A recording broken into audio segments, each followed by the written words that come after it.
Okay.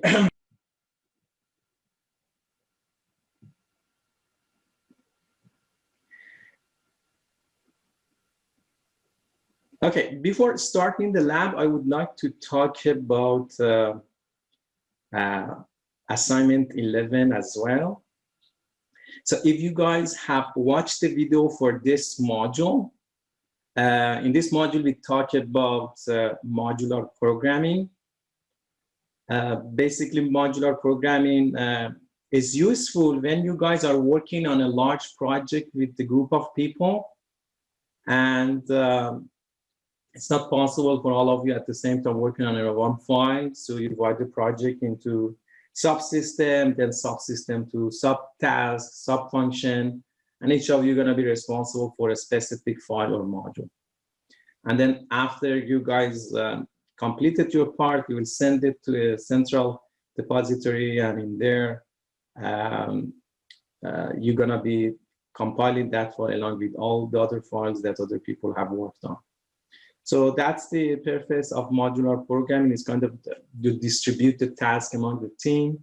And also one of the other benefits is to simplify the programming and code implementation.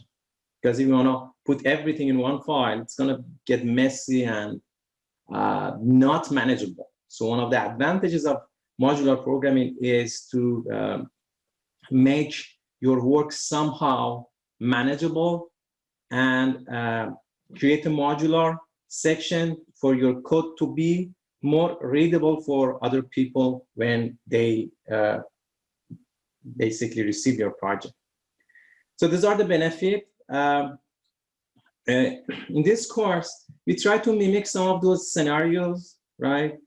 And creating some files, assuming that this is a large project, put it in different file, put it in different function, different section of the code, and then try to compile all those files together, create object file, and at the end, produce the binary for that project and then run it.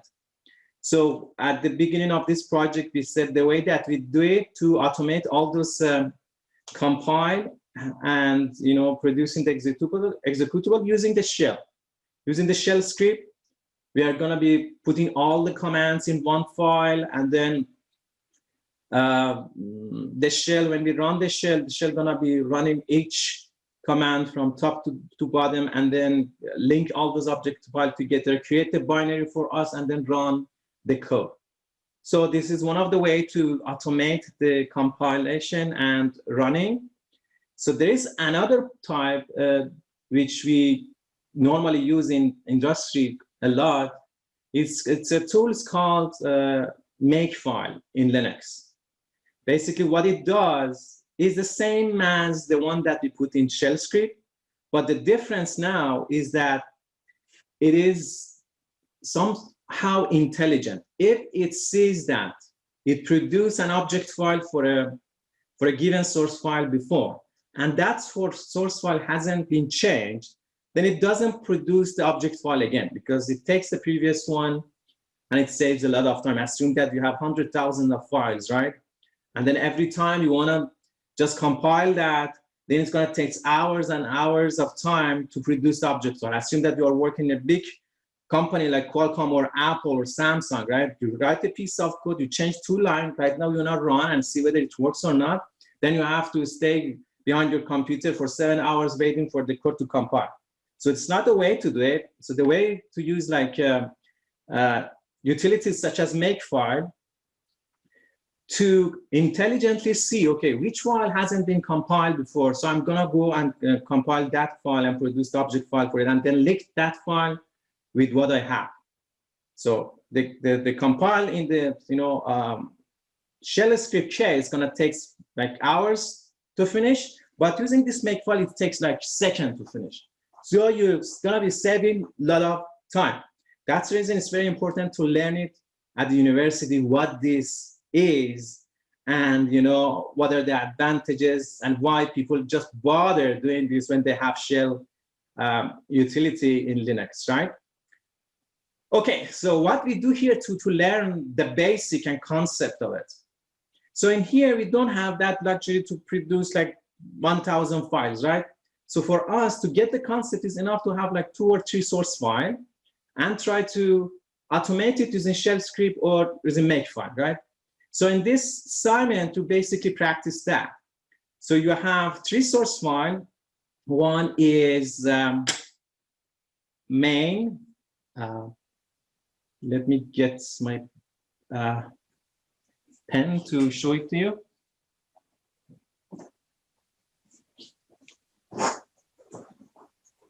Okay, so one of the file is the main ASM, the other one is division, and the other one is the multiplication.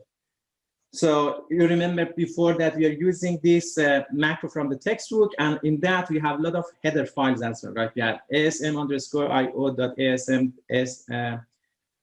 we have other files .inc, and we have multiple of them like driver.c, right? So we have all these files. Now, in addition to those, we have this file as well, right? These are the source file that we are going to write the assembly for. So this, you have been familiar with this program. Basically, this is a program that does the division and multiplication for 2 integer number. The program is simple, yes, it's very simple. But we want to get the concept for writing the shell script and makefile. So we don't care about the complexity of this file. So what we care is about the automation of it, right? Okay, so the task in this assignment, the first task is write the shell script for it to basically compile all those files that you have in your library in addition to this new file and make the executable at the end. So this is the first one. So you're going to be writing a shell script. You call it run modular.sh. It's going to be different from the run.sh that we have been using before. In there, you only have one source file, one assembly source file. In here, you have 3 of them. Basically, you can use the run.sh, but you have to do some modification. So the second part is, the second task is you're going to be using the makefile utility to automate this process. So if you have watched the lecture and you have gone through the module, you are going to be seeing that there are some source file that has been provided to you, and one of them is like makefile. So you have a template for your makefile for a simple program. Again, you can take that makefile and do a necessary adjustment to add these 2 files into it to, at the end, to produce the binary file for it. So let me share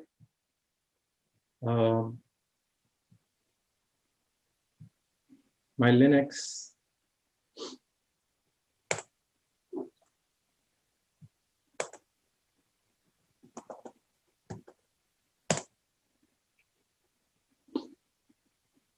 This is very necessary for you guys to understand this tool before graduation. Then you can say that you know basics in Linux and you know compiling, producing object file, and running C file, assembly file. Okay, so we're here now. I want to show you is okay. So let me show you the run.sh file. Can you guys see my screen, my Ubuntu screen? Yes. Perfect. Okay, let's make this a bit bigger.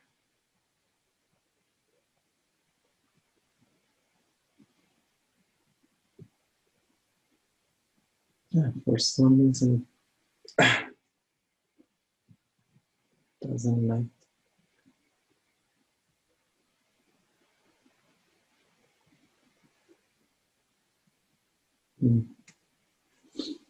All right, so let's work with this. I don't like to manually change the size of my Ubuntu. That doesn't look nice.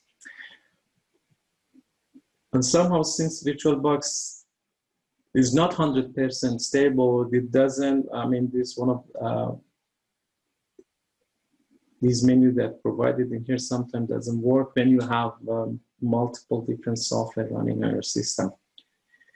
Okay, so this is the run sh file that we have been using before, right? If you guys remember, we said that we have to produce all object file for our program and then link them together and produce the executable file, right? This was the topic for our lecture 3, I guess, and we touch on that on this module again this week. So for this source file, we use the NASM syntax to produce the object file. For driver.c, we produce object file.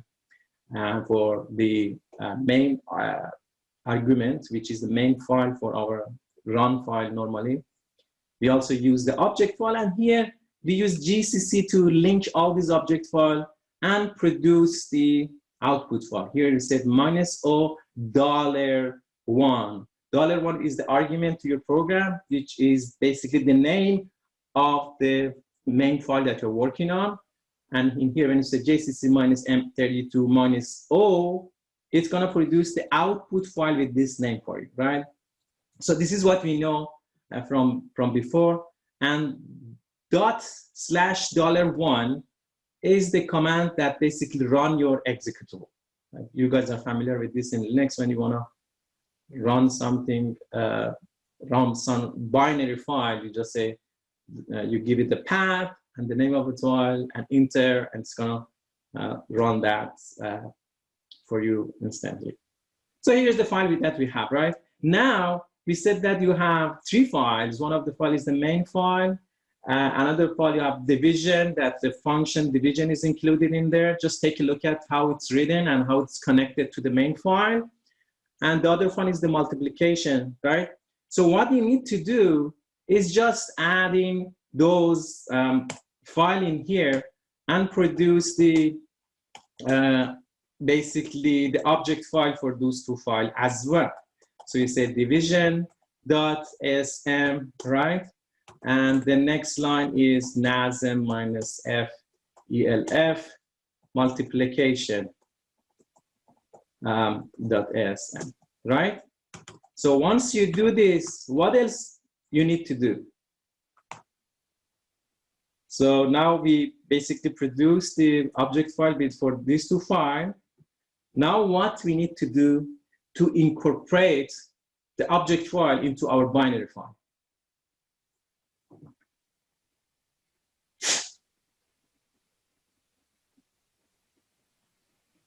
Anyone has answer for this part?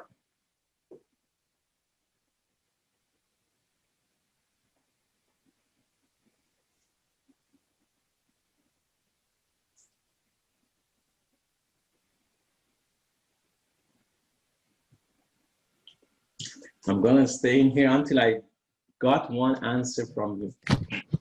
Are we supposed to put in the object files on the last GCC? Right, that's the one, yes. Was it Enrique? Yeah. Okay, thank you, Enrique. Yes, that's correct. So, Enrique, what should I write in here? Let me go back in here again. In this line, you said I have to add something, right? What should I write in here? So division.o and multiplication.o? Exactly. Division.o and multiplication.o. My spelling might be wrong, guys. Just check it out again. So once you do this, right, you have all your object file. GCC is going to link them together. It's going to produce a file with the name, whatever it is, the argument. And then it's going to run it for you. For make file, it doesn't run it for you. It just produce the binary file for you. Okay. Yeah. So we're done with that. So I'm not going to save this because I don't want to have any question for this part.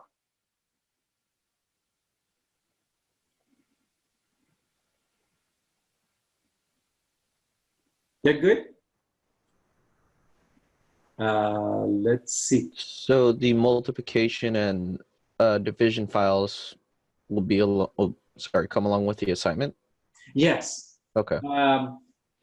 Check the assignment. It should be there. There are some auxiliary file that come with the assignment, so that your main.sm division and multiplication comes with it. But for your information, just take a look at that. These two functions implementing division and multiplication, nothing special in it, nothing complicated. Just take a look at that and see how they are linked to the main .asm file. You just call the function, and at the beginning, just we have a segment.txt, and you start doing that. And then in your main file, basically, you need to define those functions as extern. And in your other file, you need to define the function as global. So you guys, this has been explained in the video lecture. In case you haven't watched it, I strongly recommend you guys watch all the video lectures. Sometimes I take a look at the view in YouTube and see that maybe the view is like half of the students almost watch it. In order to understand the slide, you need to watch the video. That's my point. Okay, so the other one, the interesting one, is the make file, right? So let's see, I have this one make file, I don't. So the previous one is the make file that it's interesting. So let's see.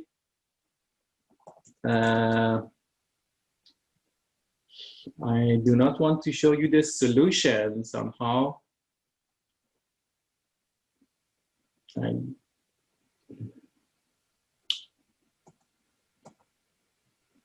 All right, so let's see this. So this is a make file, right? You guys, if you have watched the video, are familiar with that. So the way that is structured here is kind of different from the shell script. Shell script is the kind of the structure is bottom to top. It means that you start from the source file, you produce the object file, and then you basically link them together and produce your object file. In make file, that the process is a bit different. It's let's call it. It's top to bottom structure, meaning that in here you produce your output file. So you assume that you have these object files. You see that object files are all listed above, right? And then you use the GCC command. Okay, so regarding this is going to be your output basically. And these are the input to your command. You define the parameter at the top. You have your GCC, and you can call your parameter in here. This is for the case you don't want to repeat the parameter name. If you have a line, path, you define it at the beginning, and you just use that parameter to make your syntax shorter, right? In here, the parameter that I want to use is not line, just want to show you how you can use the GCC option to include in your command. So when you say GCC $GCC option, it's going to take -M32 and put it in here for you. And then it's going to produce the file called main it's going to be your binary, and then link all these object files together and produce the executable for you. So the program acts like this. You take a look at output file. It sees that these are the input. Now it knows that it doesn't have this, goes to the next line. It finds main IO. Take a look at the input. It sees that it has these two files in the current directory. It takes those, produce the main, and now look for the other one. So it doesn't have multiplication. Therefore, it goes down to find it. It finds it over here. Take the multiplication that this M and along with the other function to produce the object file. It does it here, does for the division here, does for ASM_IO here with this command. So it produces all the object file, produce the object file for driver.c. Now it has it all. Now it come back at the top again and substitute this object file in here, and at the end produce the executable for you. Nothing fancy, just wanted to show you how this works. So in order to run it, to run the make file utility, you just type make and enter. So as you can see here, the only thing that it does is GCC -M32 object file. Why? Because if you take a look at in here, it has all the object file produced for it. So it doesn't waste time to do it again, right? But if I use my run modular.sh, it's going to do all those things back behind the scene, produce a new one, and just run it. So now let's remove the O file, the object file, and call make again. As you can see, make file now did this, and did all these object file, right? Since it didn't have the object file, we removed them using this command, right? So therefore, it goes through the process and produces those for us. Now let's do something. Let's remove main.o and see what makefile is going to do for us. Look at here. Makefile, understand that it has the other object file, and none of the source file for those object file has been changed. Therefore, it only produced the object file for the main.sm that it doesn't have. Once it produces it, then it's going to link it through GCC command, produce the binary for it, and now we have the binary, and if we run it, say 5, 7, and it's gonna produce the result of division and multiplication for us. So using the run modular, basically we also run the binary, but with the make file, we didn't want it to run the binary. We just wanted to produce the binary file for us. The way that I write the run modular is a bit different than the run.sh, because my run modular, it doesn't take anything as an argument, right? So let's see, so my run modular doesn't take anything as an argument. So see that? It doesn't ask for a file, right? Why? Because I hard-coded the name of the file in the shell script.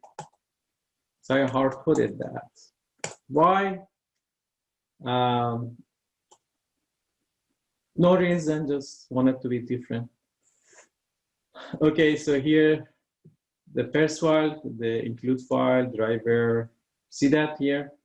So here's my main file. I hard-coded in here so that there's no parameter for the shell script as input argument. And at the end here, I just run it. Any question regarding the assignment?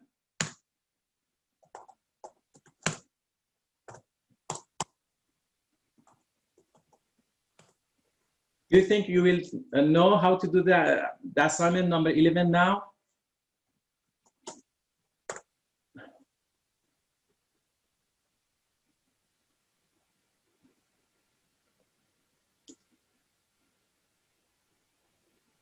I strongly recommend that you guys watch the lecture video, please. All right, now it's the time for our lab. So let's see, we have some probably question in the chat. Did he take a role yet? No, we didn't take the attendance. Attendance will be taken at the end of the lab.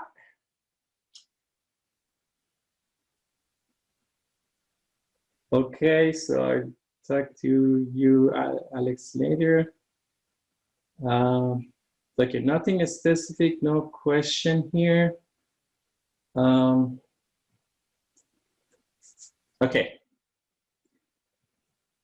Some announcement. Next week is going to be Thanksgiving week. The university is closed on Friday. So there's going to be no synchronous lab session on Friday.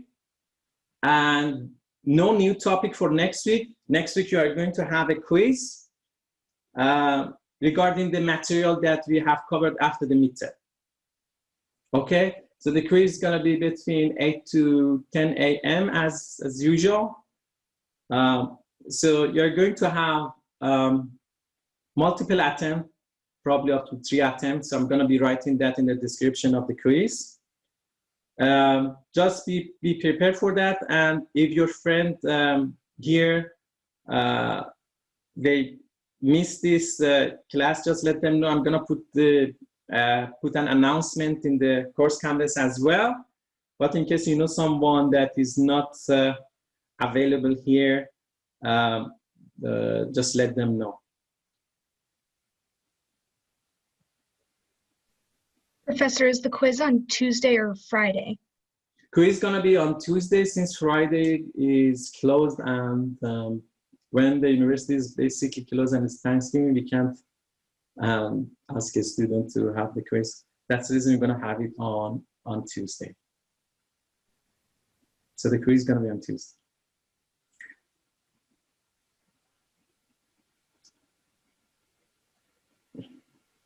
All right. So what you want to do now? Okay, so let me add this as well. So we are going to have one more week after next week. And that's going to be our last part where we are going to learn about how makes like our high-level language faster using assembly file, using assembly code. So we're going to be learning how to mix C code with assembly and assembly with basically C code. We're going to be learning about that. And that's going to be our last topic. We're going to be having a lab and assignment on that. And then we conclude basically this course after that week. And the week following, you're going to have an exam. Okay, now we are going to do some work on the lab. Right? Let me see if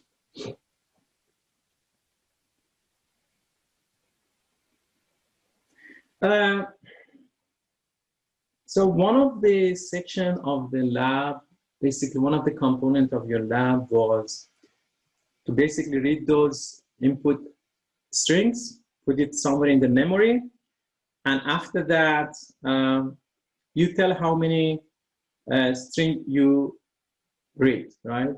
And then you classify them and also tell how many string you read for your special character, your integers, and also your alphabet, English alphabet, right? So therefore, it is necessary somehow to know how the conversion between integers and ASCII code happens in computer, right? For that, I want to just spend about like 5 minutes to explain how the code conversion. So we explained the code conversion between ASCII characters and the alphabet, integers, and a special character last week. Let's spend a bit more time on that. Have some interactions with you guys. Regarding the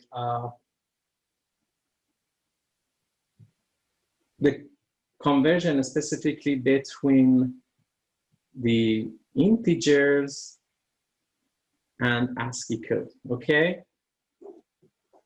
Okay, let me ask you this question. If I press 0 on the keyboard, it's my keyboard,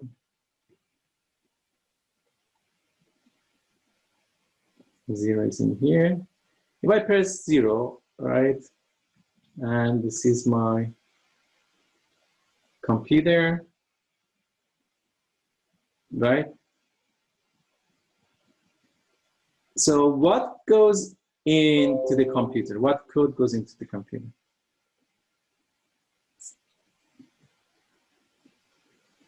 Okay.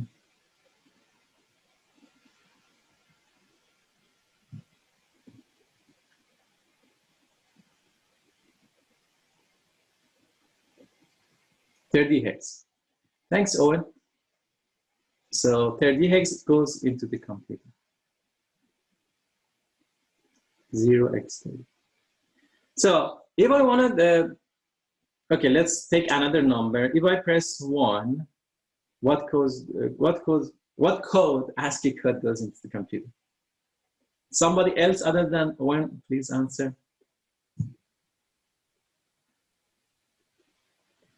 Let's make it this faster. These are simple things, just want to engage you guys. Okay, 31 hex, thank you. Shradin. So 31 hex, 0x31, right? So now if I go to this, assume that you read this, you put it somewhere in the memory, right? So these are going to take 1 byte in the memory. So the first one is 0x30, the second one is 0x31, right? Now I have taken two numbers, A0, B1. I want to compute C equal to A plus B, right? So assume that the memory location that I put this, I call them, I don't know, integer input. Let's assume that I call them this one, and I define that as a defined byte, like 2, reserved byte 2, so at the .bss section. So, okay. So I basically put the command at the beginning of my program and say reserved byte 2. I save 2 bytes because I want to take 2 integer number, a small one from 0 to 255. Therefore, I reserve these 2 bytes. So the first entry is point to this, and the second entry is pointing to this. So if I say move, I can say EAX, or since it's only 1 byte, I can just use AL register. Move AL, the value of int inputs. Oops, what happened here? Okay. Okay. So, and then I say move BL, register BL, inputs next element. I want to take the next element. What should I put in here? Integer input. Sorry, it should be input.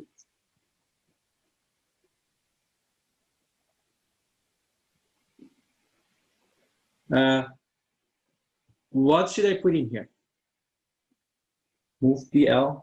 So I want to take the next integer that I read from the memory and put it in register BL. So I'm doing the dereferencing using the bracket. So you know that integer input point to the beginning of the memory. I'm going to go to the next element. What should I put for the next line, this code in here? Int input +1. +1, yes, thank you guys, because you're gonna just move 1 byte, right? So now we put AL plus BL, and then we're gonna say add AL and BL. If I print AL, right, what is going to be in AL? What is the number in AL? Sorry, let me put the syntax in here to be more consistent. So add AL and BL, right? What is going to be in register AL? Is it going to be 1? Because 0 plus 1 should be 1, right? What number right now is in register AL?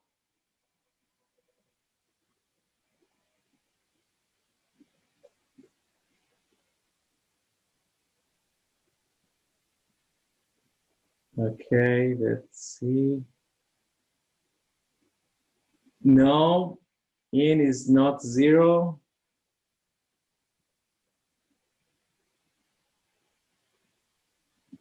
No, it's not the ASCII code for 0. When you are close, yes, it's a addition of 31 hex and 30. That's simple, right? Because this is what we have in the computer, right? The computer doesn't know what to enter using your keyboard. You just take the value from the memory and then add them together. That's what it does, right?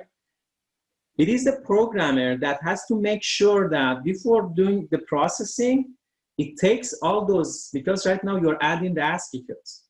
You're not adding the real basically the numbers that you intended to be added up. So therefore you need to do some decoding before start doing processing for your integers, right? So what you do is basically when you take this into your register AL, you do some decoding in here before you do the processing. You do some decoding in here, okay? So what are those? So you put one line in here. Let me write it over here. So basically do the simple subtract, because you know that for 0 it's put 30 hex, in for 1 31. Therefore it's the intuition tells you that you subtract the value of AL with 30 hex, right? And then in here you add one more line and you subtract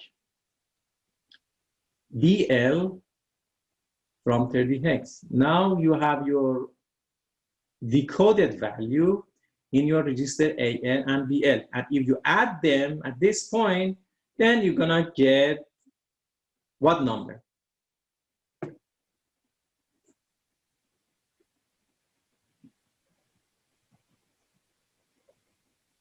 Anyone?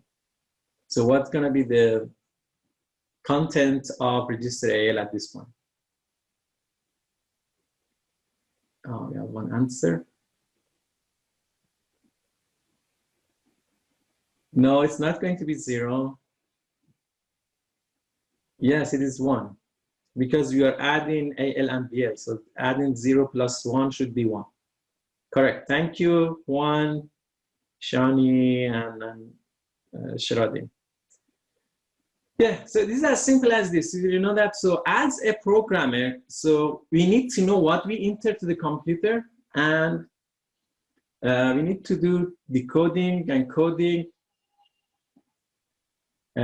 basically appropriately, depending on the condition and the type of the command that we are using. Previously, we used the macros from the textbook, and this macro does all this processing for us. So it takes the ASCII code for the integers, right? Before it put it in the memory somewhere into register EAX, it does the decoding for us. But since we are taking the code right now by ourselves, then we need to do some decoding for it.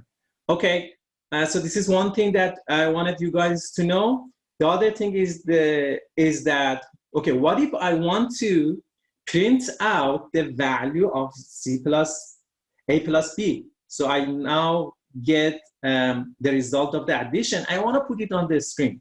So before put it on the screen, before I call the kernel to take this and put it on the screen, I have to do the ASCII coding.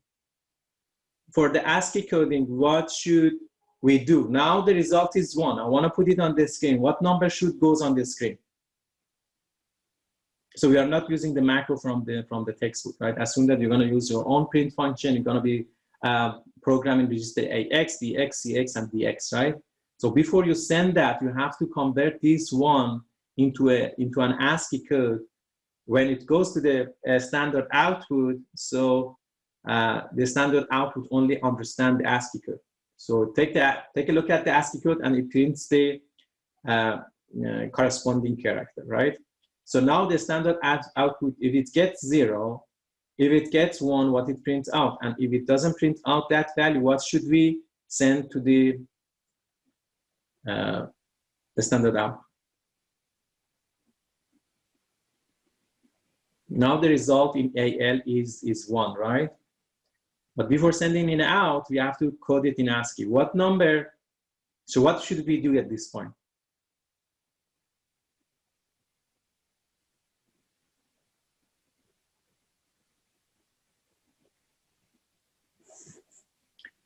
Okay, so we have one answer. Yes, thank you, Owen.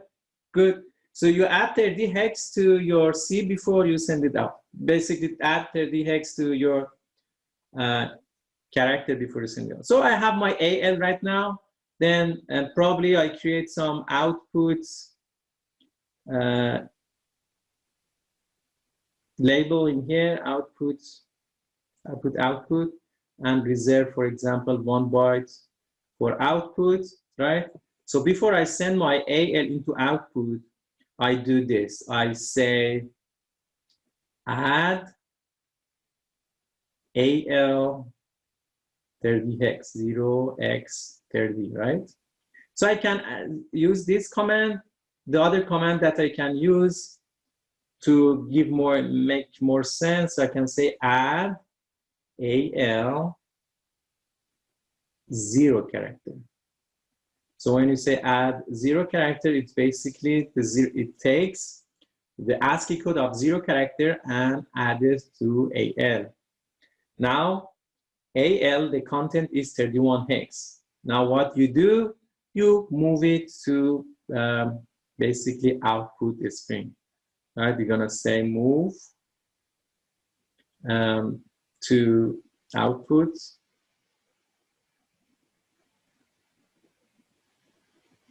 register AL, right? So you will put it on there, and then you write your print function using register AX, BX, CX, and DX. In register CX, you give the label name output. In register DX, say the name, the length of your things that you're gonna print it out. And for this case, since we are printing out 1 byte, we say register DX should be 1. Any questions so far?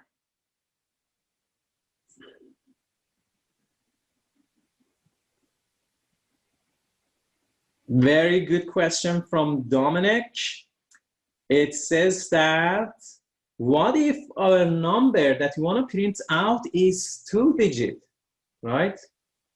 Very good question. Okay, let's see that.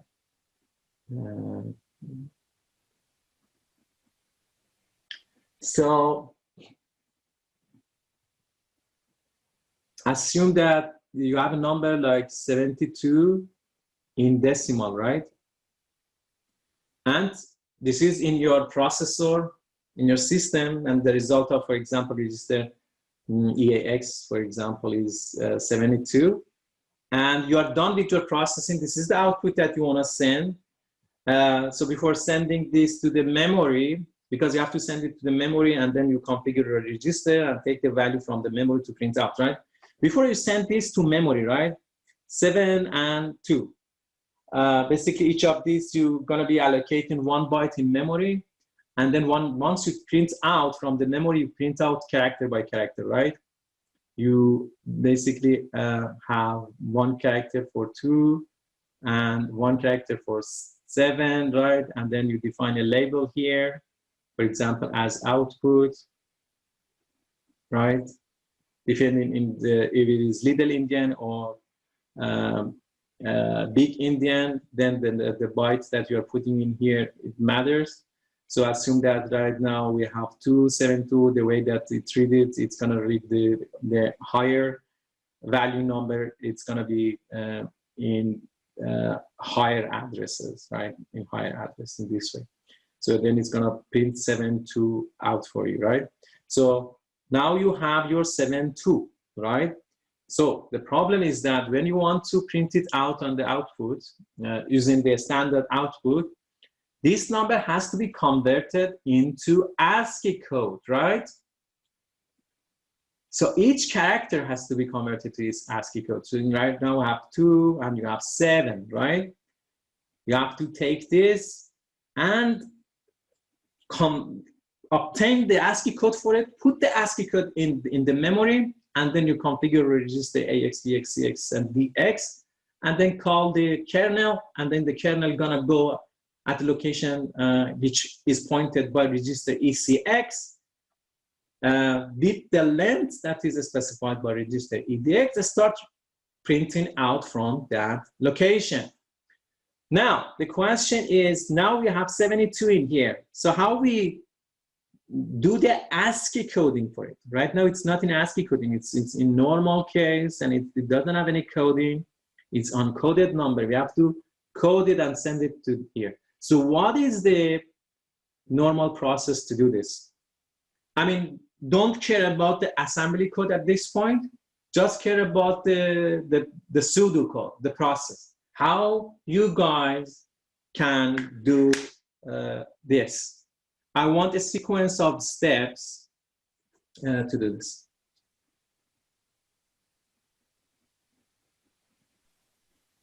We have one answer from Dominic.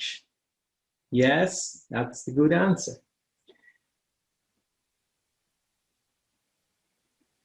Simple as this. So she said that you have to divide it by 10. Now let's take a look at it in more detail, right? So the answer is correct. She said you have 72, right? If you want to get the character, for example, if you want to separate them, you basically divide it by 10. If you divide it by 10, then you get quotient as 7 and remainder as 2, right? So now let's take a look at this using assembly code, right? So how we can do this using assembly code? It only has like three lines, 3 or 2 lines.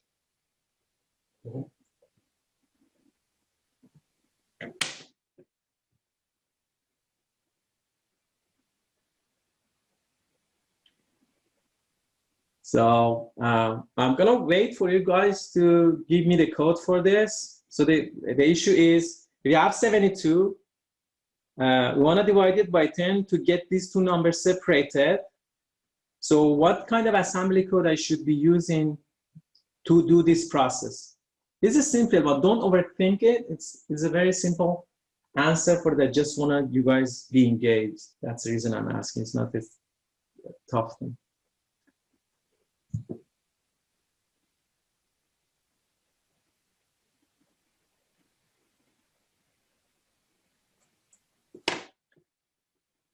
Okay, so we have,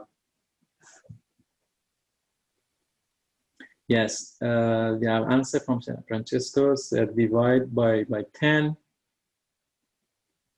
And then remainder is in EDX and quotient is in AX. Perfect. Thank you, Francesco. You guys see that's not, once you have the steps, you know what to do, right? So it's not very complicated. Everything is real, and you just need to go through some steps. So to do that, for example, you choose register ECX and you put number 10 in it. What else you do? Then, so I see this in the discussion board that then they say, well, no, I want to use like division. It's complaint, you are getting some error. So why we get error, what the issue is, why the computer doesn't work, why the assembly is doing very bad job, doesn't do the job. So the reason is that we need to know exactly what's going on when you are using assembly syntax, right? So when you are using assembly syntax like division, not I division for now, so what it takes as an argument, it takes some numbers and it divided by its arguments. So if I say divide ECX, it takes some numbers, right? And divided by ECX. So it takes, so let me, this is as a comment, it takes something at the top in here and divided by ECX. So what is the thing at the top? The thing at the top, anyone knows? I know many of you know because I see one of you have answered this question in the discussion board. I also gave answer to one of the other students in the discussion board. So yeah, so the thing at the top is the concatenation of register EDX and EAX. So assume that you have large numbers like 64 bits. If it is 64 bit, it's going to sit on register ECX and EDX because it's 64 bit. If it is 32 bits, right, the higher bits is, if the number is positive, the higher bits is going to be 0. But if the number is negative, then the higher bit EDX should be 1. And the syntax that does that is CDQ for I division. Now, since we're using the division, right, and I know my number is small, so to avoid some random output from my division, I make EDX as 0. And I know that the register that I'm going to be basically do the division is register AL, right? If I want to do that, basically, I need to make sure that register EAX is set to 0, right? So when you are doing the processing before computing the AL value, you have at some point you have to make your EAX register set to 0 and then do your processing and have your AL, right? Now we assume that register EAX is properly populated. The higher bits are 0 and only you have the AL from the previous sections.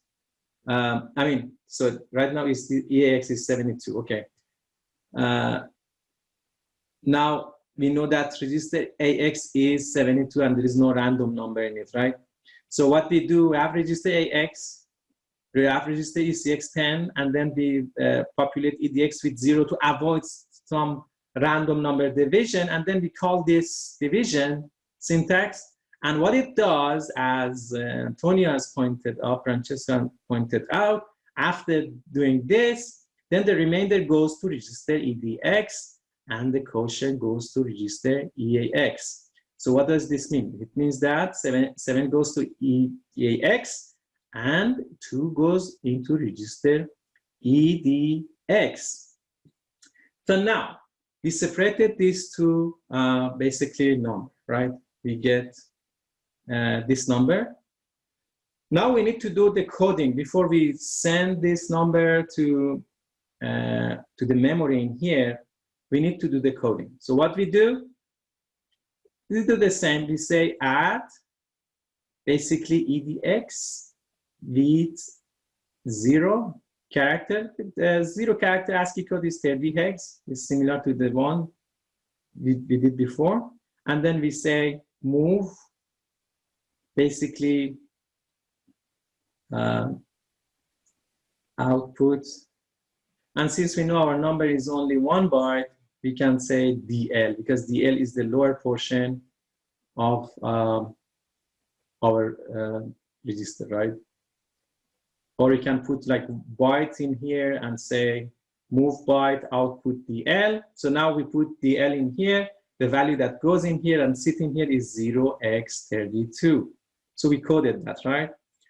We do the same for EAX. We add basically add EAX character 0, then EAX gonna convert to 37, and then we move it to the element, to the next element. So if this is output, the next element is going to be output plus 1. Okay, perfect. Now we get our output correctly populated.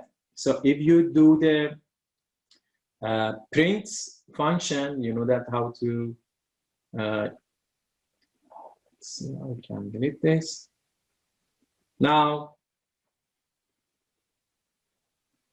we're gonna use the Linux kernel to print this out for us, right? It's easy, so we have done this before many times. It's gonna be the same. So you start with your EAX register.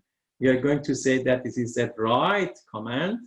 So basically for write command, EAX, what value you put to register EAX for write command?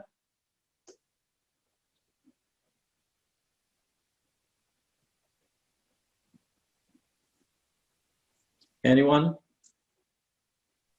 4. Yeah, thank you. 1 is 4, yeah, thank you.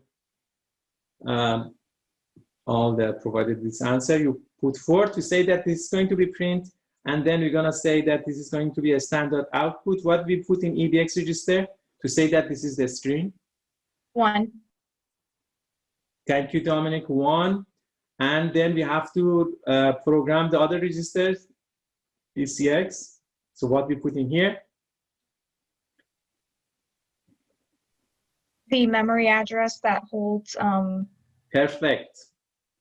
Thank you, Dominic. So we put output, and next, what we put in here?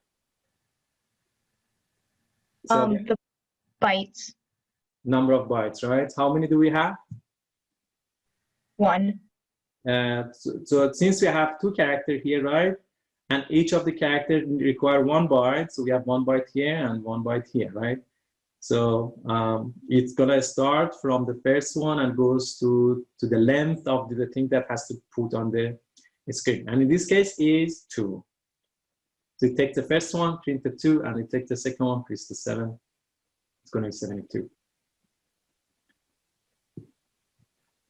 Right? And then what do we do? Now we populated our register, and now we need to call the kernel. So how we call the kernel? Say integer ADX, right? So we have been explaining this one at the beginning of the semester for the hello world. So I'm just going over again to refresh your memory. So once you do that, then the kernel gonna go read all these registers and communicate with the I/O in your system, your standard outputs, and print this out for you, and then come back to the next one in your program. Now comes the next question. What if, so for this, basically for this lab, the maximum length that you're gonna have is two-digit number. You're gonna read the numbers and, you know, basically say how long it is. You have 2-digit number. What if I have some numbers that is bigger than 2, and I want to basically, so assume that I have number right now 841. It is in the CPU. I want to send it to the screen, right? Is now, I want to send it to the screen here. Now it is inside of the CPU, right? I want to send it to the screen here. What is the process to do this?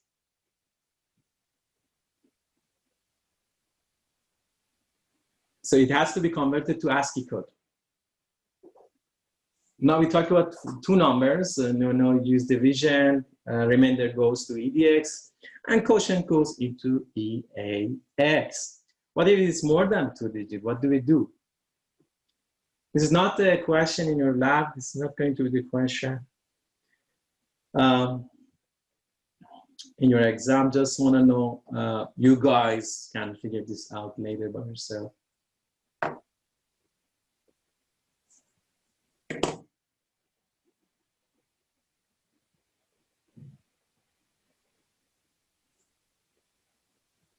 First, let's think about the pseudocode of it, or just the English explanation. It's going to be fun.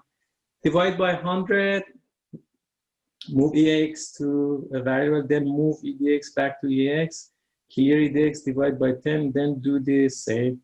Yes, that process is working. OM, thanks. And Francesco said, would you have a loop to check bits until you hit a 0 bit? Yeah, you create a loop and you do this until your quotient get basically to 0 for a large number. But the process is somehow similar to what Owen has described here. You basically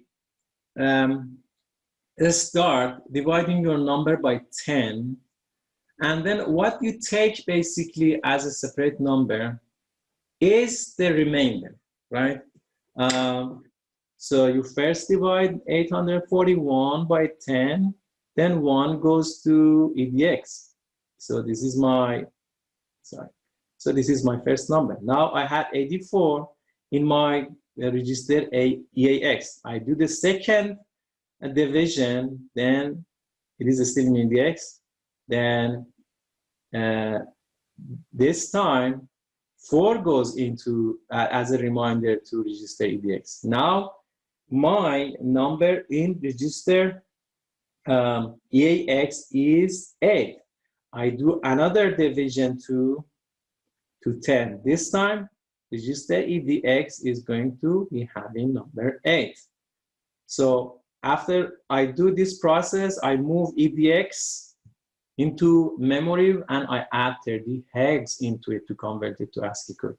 So after doing all this division at each step before going back to do the division again, I convert to ASCII code each remainder that I get.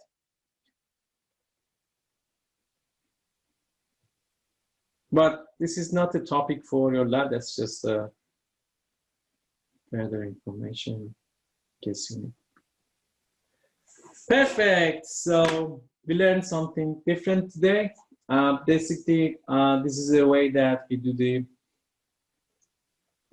ASCII coding and decoding for integer numbers. For the rest of the character on your keyboard, you basically do not need to do this because these are character and then you don't do any processing for your character. You do character concatenation and that's enough if you take the ASCII code of it and do the concatenation and any process that you want to do. You do this for numerical processing normally in your computer. Perfect. So next, what is next?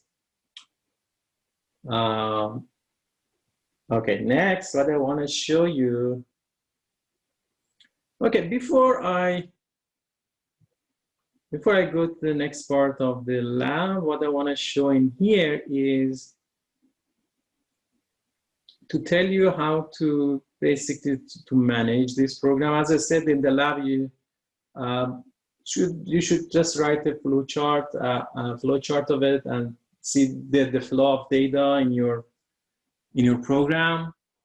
And then you have to plan everything on paper before attempting to write the code. And even if I were you, I never attempt to code on a computer. I write it on a piece of paper with an eraser and a pencil so that I can quickly,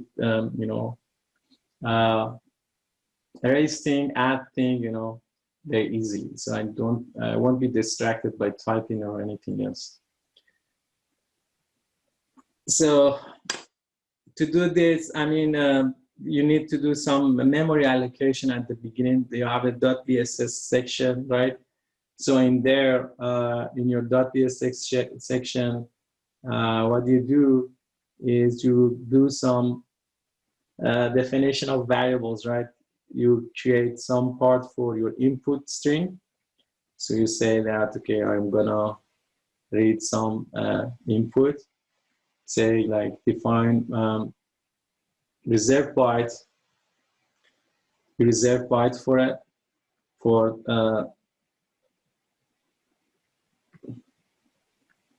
some values, basically reserve byte.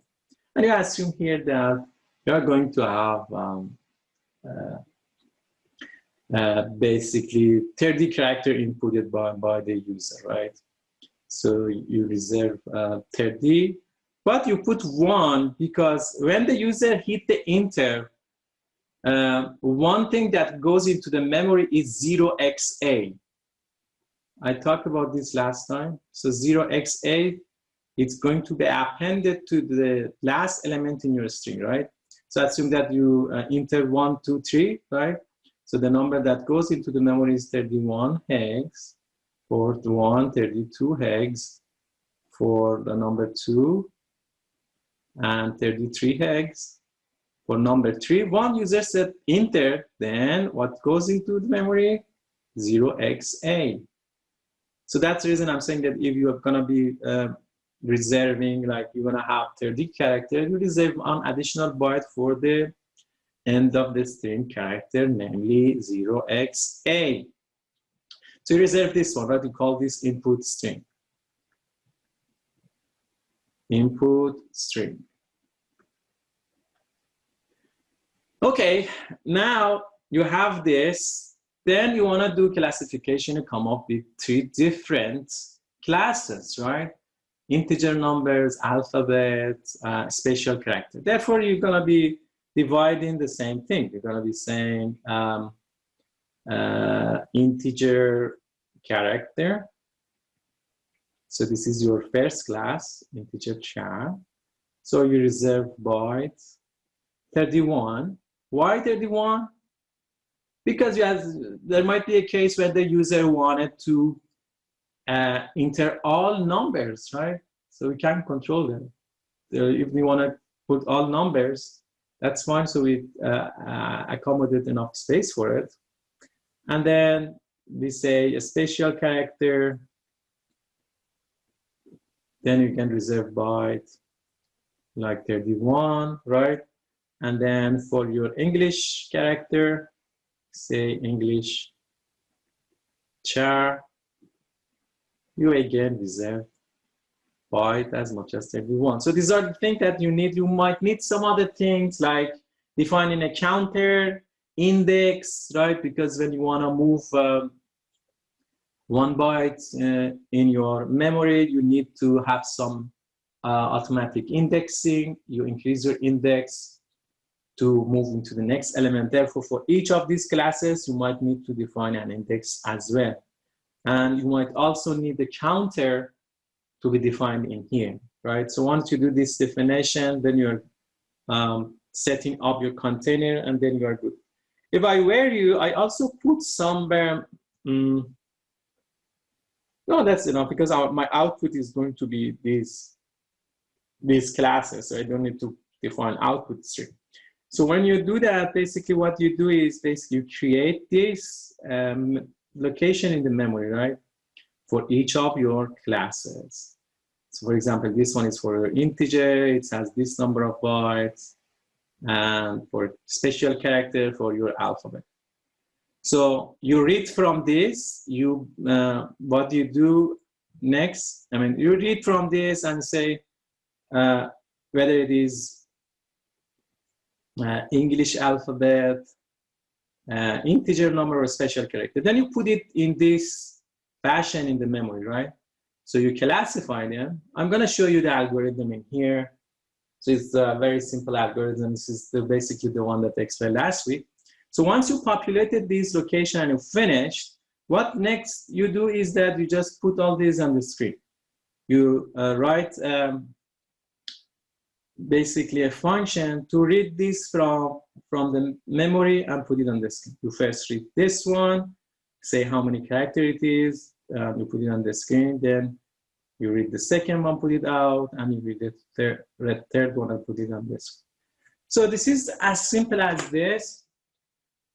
If you write your program module or create functions, right, in your program, you don't need to create like different files, but if you create functions to do this, it's going to be more readable for whoever take a look at your code and whoever your customer is. So it's very important to make it modular, and then when you write your code, provide comments what that specific function or module does. So these are very important because, you know, if you give me a code, no matter if I have like 30 years of experience in the area, right? If you don't put any comments in your code, then it's gonna take me a week to like finish a code of like 100 lines to understand it. You don't put like comment. And when you write the code, right? If you have a bug in your code, it doesn't matter who the person is to check your code. For like 100 to 200 like lines of code, if you want to give it to somebody else, even with comments, it's gonna take long time to debug a code. So even after you gain experience, right, many years of experience, debugging is a process that everyone needs to go through. So to ease the debugging, again, the modular programming is the key. So if you are a programmer and you're writing a program, you should be doing the modular programming. After implementing each module, you test it. See if it works the way you expect it to do. So even with someone with 30 years of experience to say like, okay, you have been working on this topic for 30 years, and now my program has a bug, and I expect you to debug this program like in a second. So it doesn't work like that. It takes time. So everyone take a look at code. It has to trace the data from one point to another, check whether everything is fine, go to the next line, put some data point, go to the next line, take the GDB, go through the program. This is not something that magically happen by assuming that somebody has experience. It can like debug the code in seconds. So basically you write it, you don't care about it. And at the end you say, okay, go to your manager, okay, I spent 3 weeks on this code and I write the code and I think everything is correct, but it doesn't work. Can you do the debugging for me, please? And the manager might tell you that he has about like 100 or 200 other employers to manage, and he doesn't have time. And to ask you, okay, when you do the programming, how did you proceed? Which of these modules are working and which are not working? And the one that is not working, what do you think the issue is? So it doesn't, basically, you don't expect your manager when you go to work, it goes through your code one by one and sit there and compute the value for each register, each value in the memory, and tells you what's going on. This is basically one that you are responsible for it. So the first thing that he might ask you, says that, okay, did you do the modular programming? Which module is working and which module is not working? For the module that's not working, what do you think the issue is? Did you do your due diligence, right? These are the skills that you somehow need to develop at the university level, right? So you need to be a problem solver, especially in the computer science, IT, and other engineering fields, because you're going to be dealing with so many people in your career. If you are in IT, everyone comes to you with a set of new problems that haven't seen before. So you need to develop those skills at the university level here, so that when you go to work, you are very prepared for it. Okay, so enough talking for me. Let's me go through the program in here and check the way that I basically would like the program should be. So let's go through it. Stop share this one. And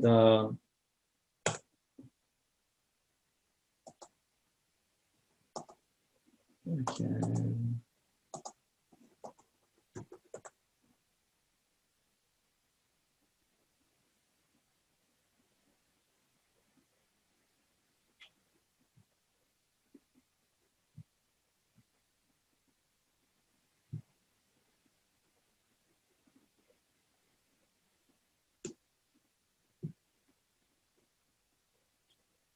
Perfect. So we are here, map 10. Okay. So you can write this program basically the way that you have been doing before. You can use the template, the scale.asm, but you cannot use read basically a string or a read integer function from the textbook, because as I said, those does the decoding for you. So you don't want to lose the ASCII code of your input, because you are going to make a decision of classification based on those ASCII code, and those read integer and read command basically are going to convert those codes for you, and your code will not work if you use those directly. And also print a string. You should be using your own print string function, even if you use the scale file from before. So you can use the scale file, but these are the two functions that you shouldn't be using. Now, for this code that I write here, I completely ignore the macros from the textbook. Yeah, oh, and you can use print new line, that is fine. Or you can create a new print L, but you can use the print NL because you want to put a new line. That one should be fine after you printing out your characters. Okay, so let me see if, let me just show you.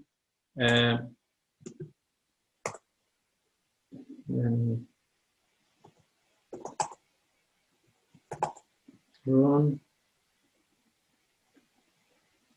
Which one is that?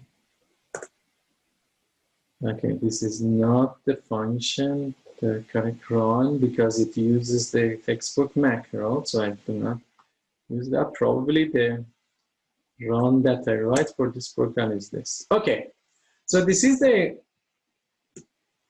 command I'm running my program. It says that enter your characters. I enter 5, for example, this character, some alphabet, and then you print out. It says that the length of the string, it's counted this length, is 17. Integers are this, alphabet are this, these are the special characters. This is what is expected from your program. Let's take a look at my my run2.sh. Okay, so as you can see, this is only a single file, right? I take that ASM as input, I produce the object file, and I use the load LD, the linker, to create the binary, and at the end I run it, right? So this is my run file for this. But you guys can use the run sh file if you are using the SQL file before. So I didn't use that. So I wanted to use a clean assembly file without any dependency of the textbook macros. So let's take a look at the program very quickly.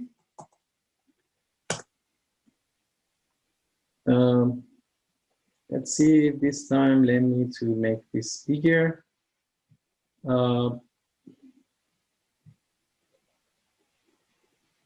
Hopefully it doesn't mess up anything. Oh yeah, so it doesn't go to the screen mode when I am to the full screen when I'm using Zoom. It doesn't let me to do that. So let me just manually make it a bit bigger. Okay, perfect. Okay, this is the program that I'm writing here. As you can see from here, I defined some parameter at the top. These parameters are for my Linux system call. Remember that we have, when you want to put something on the screen, right? We use system write command, and the value for that for the EX register is 4. So I make that parametric to be to look a bit nicer, but it doesn't matter. You want to write this, it's okay. If you don't want it, that's okay. So system exit, the value of EX is 1, so I put system exit at 1. Read as 3, write as 4. Standard input I define it as 0, and standard output is 1. So these are the parameters that I defined before the data section part, right? And since I'm using my own print function, the way that I define this length is like the hello world that we have at the beginning of this semester, right? So we define the message in the memory. So this is my message, right? And sorry, so this is my message. And I compute the length of that message because I need to provide this length to EDX register to print this message out, right? So the way that we do it, remember that we say that $ minus output prompt 1. So it takes the current location in the memory specified by $, subtract from the output prompt 1, so at the beginning of the label, to compute the length of the string in byte. So this is the way to compute the length of your message. Do the same here. This is the another one. So it's gonna put the output prompt saying that the length of the string is this much. Then how to compute the length of it is this way. So you say that length is equal $ minus this time output prompt 2. So since I want to use the Linux system call, I need the length. But if you are basically using the textbook macro, you don't specify the length because those macro from textbook automatically compute the length.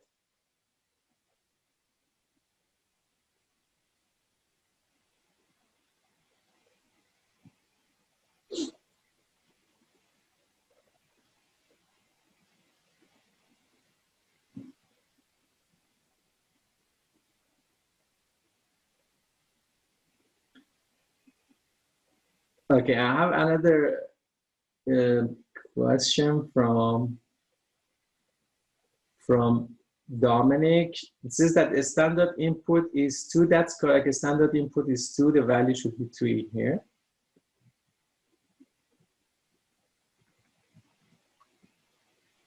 We put 2 in our function, so let's make it 2.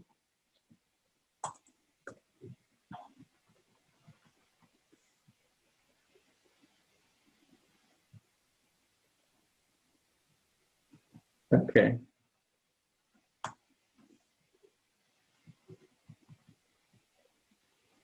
If you take a look at the Linux kernel system calls, we're going to be seeing that when you are making calls, it tells you that what should be the standard input code for your EBX register. I think for this one, it says that as long as it's integer, it's fine. But double check this one because 2 works and 0 also works for it. Dominic, check this one. See what is the range of integer that the standard input accept when you are making system call. Okay, so the rest of the code is almost the same. So I also write this command for the new line. So Owen has asked whether we should write our own new line. So you can do it. You can use your own new line, or you can use the textbook macro. If you are using the scale, if you are using the basically a clean SM file without no libraries, then you should be able to write this simple code for you. Okay, now everything is just the definition for the variables. So we have some interesting variables in here. We have index for integer. So if you remember, I said that when you are walking through memory, you need basically your system have some indexing to be used, automatic indexing to walk in the memory from one element to another. So for integer, I use integer indexing. For alphabet, I use index alphabet, and for a special character, I use index special character here. And I give it a value of 0 at the beginning in my data. And then here is .bss section. As I said, for input to define, like you assume that the user is gonna input 30 hex. We allocate one location also for the terminating string terminator, it's 0xa. Therefore, these are 31, a special character, integer, alphabet, and input string.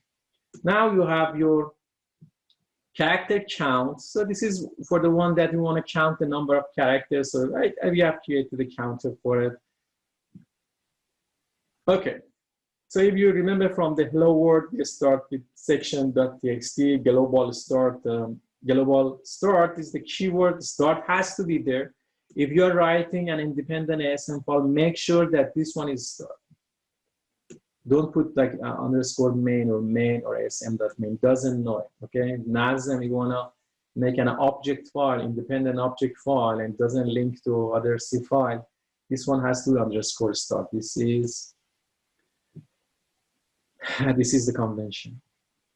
Okay, now I want to print out my messages. We said that for that, we need to configure the 4 register, EAX, EBX, E6, EBX, and then call interrupt function, right? So for this, I want to say the user input some integer, right? That's the reason. I want to prompt the user to input something. So I tell the machine where the start of the message is. I put it in ACX. I tell the machine what is the length of it. And then I create this print string function because I'm going to repeat this process for many other different things. For like when the EAX and EBX register has the same value, right? And then we call like interrupt hex. So if you take a look at the print screen in my function, you're going to see that it's only 3 lines of code, but this 3 line is going to be repeated many times. That's the reason I just do not want to write all those basically lines over and over and over. And I just use this one because this 3 line, right? So whenever you do some printing, it's going to be repeated, right? And we have so many output prompts. So I said, okay, since these are the same for all those calls, so let's make this one as a function and then populate this register and then come back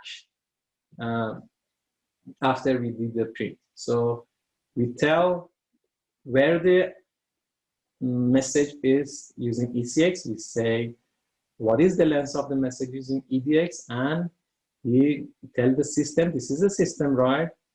EDX is the standard output, and we call the interrupt in that we call the kernel, and the kernel is going to take a look at those registers, does the task, and then return. So once we return, we go back again to where we were. So in here. Okay. Okay. So we are at the beginning of the program. So we said the user to input some numbers. Then user is going to put some input numbers. Then we need to save those numbers in memory, right? So the place that it goes into memory is input string. The length is going to be 30x for the EDX. And then read the string function. Read the string is the same thing, right? We read basically using register EAX and EDX. We said that this is the system read, and this is the standard input that you need to read from. Only 3 lines in here, so we read that, then the data goes to input string, right? Now, so I use some of the register as the kind of as my index to watch in the memory. So this one, basically using this loop, we are going to tell what is going to be the length of the string that inputted by the user. So if you learn this one, the rest of it is going to be exactly, you're going to use the same logic. It's not going to be different if you understand only this part. And you have done this before. The only thing that is different that you might not have seen before is the end of the character string 0xa, right? So let's see what it is. I explained this one last week. I'm going to emphasize on that this week as well, because there should be something when you read from the memory, right? You need to understand what is going to be the last element. Okay, so we start with this. We give the label to register EAX, right?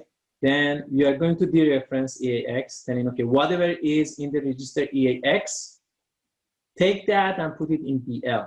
So since BL is only 1 byte, so whenever you use this move command, the system is going to go to that address pointed by register EAX and only takes 1 byte. Okay, since the register is BL is 1 byte. If you reduce register EDX, basically you might need to specify the size as well. But since in here, register BL is 1 byte, you don't need to specify the size of the memory that you are catching, right? So the first element going to be the EAX. ESI at this point is 0, because here is 0. So we read the first element in the memory for the character that we read. We put it in BAL. Then we increment ESI. For the next element, we increment ECX. And then we compare the value of what we read from the memory with 0xa to know if it is the end of the character that we basically reach. If it is the end of the string, if it is 0xa, it means that it's the end of the string and we have to terminate the reading. So there's no more. But if it is not 0xa, then we repeat the loop. We go in here and we repeat the loop. So when it is the end of the string, then we are not going to repeat the loop. We are going to decrement ECX register. There's a reason for this. And then we go to the next line where we have basically the number of the character that is saved in register ECX. Why the number of characters in ECX? Because for whatever we read from memory, right, we increment register ECX with 1. Okay. So we can also use register ESI for it because we increment that as well, and just save one general purpose register for this. But we haven't done that, and that's okay. So now we know that the number of the the characters is stored in register ECX, and since we have done one more additional ECX in here, that's the reason we do the decrement in here to correct for that one more addition which shouldn't be happening. So then we put ECX into register EX. We move 10 into register ECX, and then we divide ECX with 10. If it is, so why do we do this? If you remember, we are assuming that the number of characters that we are reading is 2, right? It's 2 digits, for example, 12, right? We said that before you print that out, you need to do ASCII coding, right? We demonstrated this process for 1-digit number, 2-digit number, and multiple digit number. This is what we do over here. This is what we do over here. We do the ASCII coding. So the number is in ECX, it's a 2-digit number. We put it in EAX, and then we move ECX because we want to divide by 10. And then we divide by ECX, which is by 10. Then the remainder is in EDX, and the quotient is in EAX. We said that we add with character 0. The character 0, the ASCII code is 30 hex. Therefore, the system automatically adds 30 hex to EAX, 30 hex add to EDX, and then we move EAX into the character count and EDX into the character count plus 1. Okay, so the higher value are stored first, the higher value digit is stored first in the memory, and the lower value stored to the higher addresses. So now you have your character counts populated with the number of characters that you have read. Okay, so you did that. Basically, now you have the character count, and you want to output the number of characters that you have counted. So what you do, you tell the user, okay, the number of characters is, so this is the prompt message that you said, and this is the way that basically you populate ECX and EDX, and then you call print the string function to print the number of characters. We call print new line to go to the new line. We call print the stars to output some stars for you, and then print new line to add one additional new line for you. Let me explain this one when we run the program here. Okay, let's do this. We said run search. Okay. So in here you say that, okay, put some character here, some special. So this is what we print out. So this is a part of the code that we have gone through. So it says that the length of the character is, then it prints out number 17, and it prints out some stars, and then send the cursor to the next line. So this is what we have explained so far in here, up to here. So what we did so far, we read them, put it in memory, and we basically print those out. So here's the main part of this code, which is the character classification. Okay, this is the core. If you remember from last week, we said that we take the numbers. Here it is. We take the first number from the memory, we put it in EDL. We increase ESI to point to the next element, so we don't care about that. So we compare what we read from the memory with 0x8 to understand whether it is the end of the string. And then if it is, we are going to print out the result. Jump equal, go print out the result. If not, then do this comparison for me. Compare the value of EL with 0x30. So why we do that? So if jump less than, then count this one as a special, character. So if it's gonna jump to the count a special character if the value is a special character. If you remember from the last week, from the ASCII code table, we said that up to 30 hex, which is 0 in integer, are all a special character. So that's the reason we say that if the ASCII code is less than 30 hex, you go and count this one as a special character. Okay, and then we say if the code is less than 3A hex, then count this one as an integer number. So jump less than, go to count integer number. So it goes to this, it's not a special character, it's checked the next range, it sees that, okay, now it falls within that range. And what is this 3A? Is basically the number after 9 in the ASCII table. So that's going to be the boundary of your integer. So if it is between 30 and 3A are your integers. That's the reason for this. You are going to jump into the label, which is called count integer. You're going to go there, add 1 to your counter for the integers number, take that number and put it in the bucket related to integer numbers. If it is not, then you go to the next range in your code. If it is less than 41, it is a special character. Then go to the special character count and count your number and put that into the bucket of a special character. So if it's not in that range, check the next range. If it is less than 5B, it's going to be the alphabet character. Go and count it over there, put it in the same bucket. If not, takes the next range. It's in here. So it goes to the special character and so on. And in case, if it is not belong to any of these ranges, then there has to be something wrong. Call the error message displayed that the ASCII code is not included in your table. There might be a new character somebody has invented. You have a high-end keyboard. There's a new character, and your keyboard, basically the ASCII table that you are using, might not match with it. So therefore, you say, okay, this is not recognized by my code.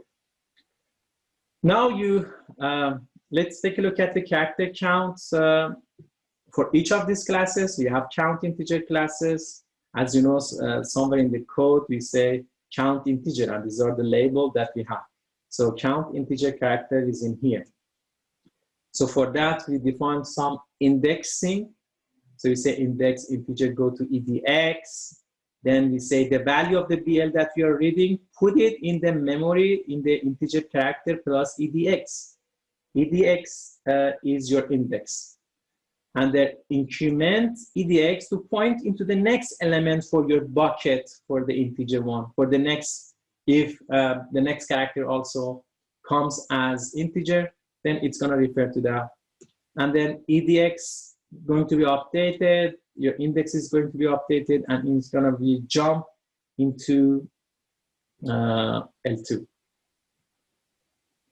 Where is L2? L2 is in here, the main character classification of the code. It's going to go to take the next alphabet, read it, check it with these ranges, and jump into the character count appropriately. Okay.